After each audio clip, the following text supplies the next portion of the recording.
Yun, good day mga master. Narito na naman tayo sa spot na malapit sa bahay. Gusto kong subukan itong lure na ito mga master. Nakita ko lang siya sa Temu. Ang tawag sa kanya ay popper fly. Napakaliit na popper, style popper. Popper fly siya, pero hindi ko alam kung magpe-play ito ng ayos kasi ang gamit ko ay mabigat na swivel para lumubog yung lure. Pero titingnan natin kung may kakagat dito sa lure na to. Tapos ito lang siya. Ito lang yung lalagyan niya nung binili ko siya sa Temu. Iba't ibang kulay, may 5 piraso dito. Mura lang to. So, itatry ko siya ngayon. Titingnan natin kung effective ba siya. Try ko muna itong kulay pula. So, ito yung magandang pagkakataon para subukan to kasi hindi masyadong mainit. Medyo mahangin nga lang. So subukan natin, first cast ko yan. Lumulutang to mga master, mabilis siyang lumutang. So pinalulubog naman siya ng ating swivel. Kasi nga popper ang ano niya, design niya, nakadesign siya sa popper. Pero pinalulubog ko rin minsan. Baka sakaling magustuhan ng isda. Yun, fish on! Kakagis lang natin mga master. Fish on agad. Bukas ba camera ko? Gusto siya ng isda syempre. Ayan, bass. Fish on agad. Kaya di patanggal. Yan. Fish on agad mga master sa ating popper fly. Isda na to. Medyo malaki to malaki ng konti sa palad ko. Yan. Unang kagat, unang hagis. Effective. So napatunayan na naman natin yung lure na yon, popper fly. Search nyo sa Temu, meron yan. Temu Philippines. Yan yung popper fly, kulay pula agad yung tinesting ko kasi alam kong attractive yung kulay niya. Kaya yun kagad yung sinubukan ko. So hindi naman tayo nabigo sa unang hagis mga master. Release na natin yung isda mga master. First catch, release. So nagulat ako dun mga master, sinunggaban kagad ng isda dito sa tapat ko lang. Hindi dun sa malayo, dito sa may structure na ito sa malinaw din yung tubig. Nasunggaban agad niya. Susubukan pa ulit natin mga master. Try ko naman dun sa medyo malayo. Baka dun sa may tahimik na tubig yun may mga laman dun.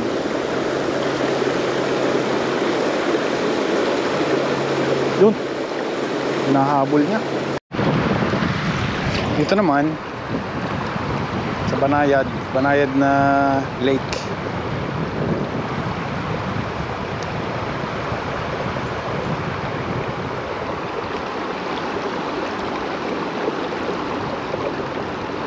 Yun, fish on na naman mga master. Ang laki. Ay! Ew! Nagulat ako dun Ang laki din no. Pangalawa mga master. Ang galing ng pagkakaagat dun Nagulat ako. Ew! Yan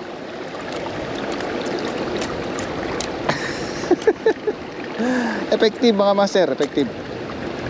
Singit nga natin siya para hindi siya makapiglas. Tatanggalin ko na lang ng ng ating pliers. Naku. Pipiglas pa rin. Teka, tatanggalin ko na. Hawakan ko muna kasi masakit itong makatusok. Isda na to. Malaki na kasi. Pagka lumalaki na kasi to, ang sakit na hawakan. Ayun, sa ilalim nung panong tama niya mga master. Yan. Popper fly mga master. Effective din pala. So, try nyo rin yan, yung lure na yan. Ilalagay ko yan sa description kung gusto nyo subukan. May itsurang tenkara din siya. Tenkara style. Master. Yan. Medyo malaki to kasi lumalaki na pala. Siguro mga 2 years old na to. Pangalawa pa lang natin to. Yung iba na unhook. So, release na natin siya mga master. Yep. Buhay yan, siyempre. Matatag yung buhay ng isda na yan eh. Kung gusto yung kamay, wala akong dalang basahan. Ganda ng agos, malinaw. Mulit ah. Kaya sa malay-ulay ako.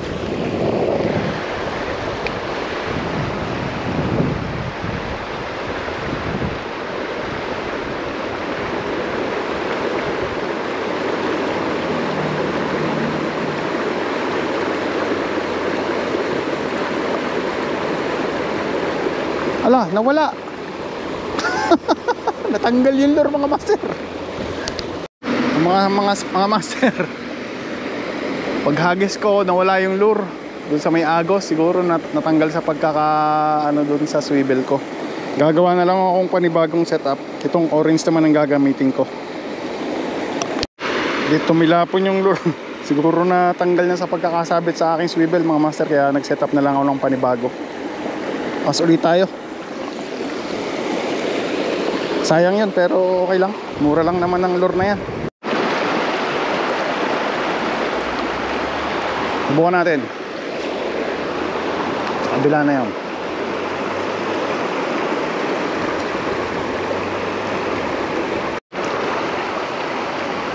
Try natin dito sa Banayad kung magiging attractive ba tong kulay na to sa mga isda mga master. Di ko alam ha. Orange eh. Hindi natin alam. Sa palagay natin kung ang orange ay magiging effective ba.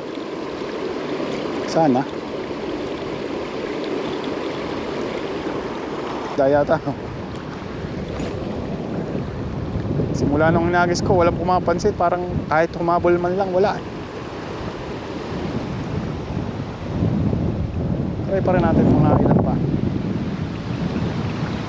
Baka hindi nila ano yung kulay niyan. Paltang ko ng kulay mga master. Doon, pinaltang ko na lang ng kulay green mga master. Yan oh. Hindi ko alam ha kung effective to. 4 na lang natitira sa akin. Kasi nalagas na, wala na yung isa. Dito naman natin subukan.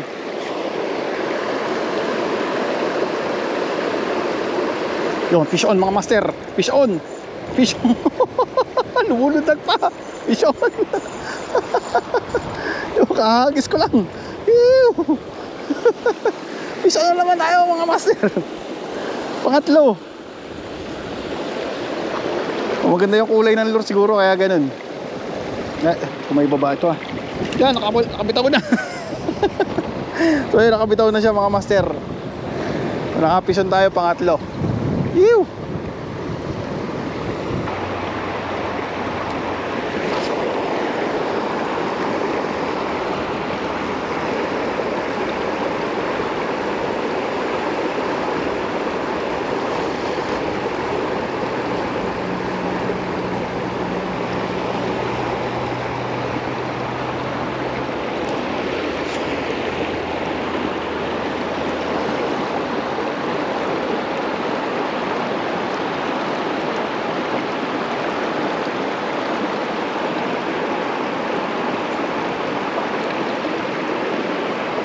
May mga nagdatingan na angler dito mga master, fish on yata.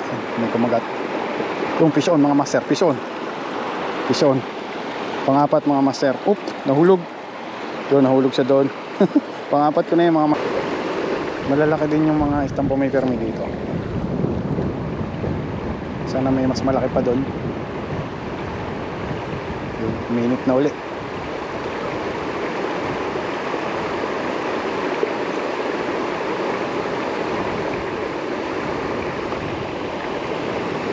Wala pa ulit kumakagat pero nakaapat na ako mga master. Yun, fish on.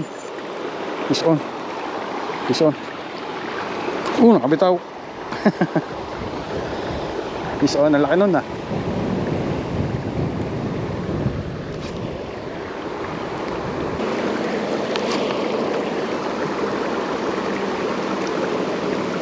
Natanggal yata yung balahibo.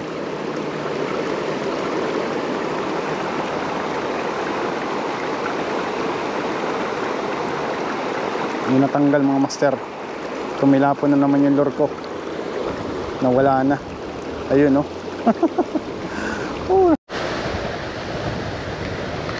Mga master, nahulog na naman.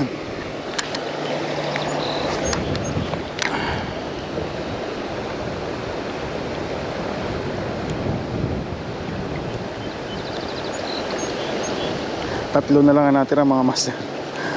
Tumilapo na naman yung isa nung habang hinahagis ko. So ito naman yung kulay na susubukan ko. O-order na lang ako ng panibago. Maganda palang gamitin. Try ko tong kulay na to mga master. Puti at itim kombinasyon.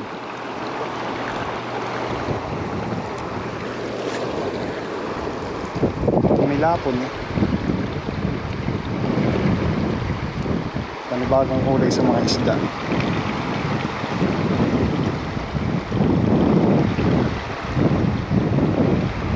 Natin kung effective ang puti dito.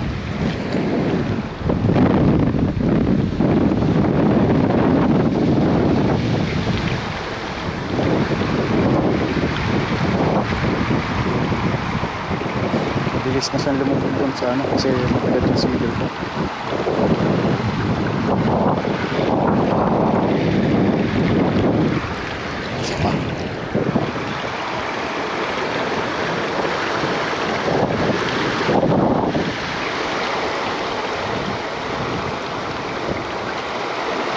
Kitang-kita ngayon sa tubig.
So ayan mga master, dito sa kulay na puti at saka dun sa orange walang masyadong kumakagat. Hindi napakagat ng kulay na to. Pero dun sa nawala natin na kulay, yung pula na tumilapon saka yung kulay green, dun sila kumagat. Kaya masasabi ko pa rin na effective din yung ganitong fly popper lure. Susubukan nyo to, maganda rin siya. Kung option nyo dito, pwede nyo rin siyang palubugin, pwede namang padutang.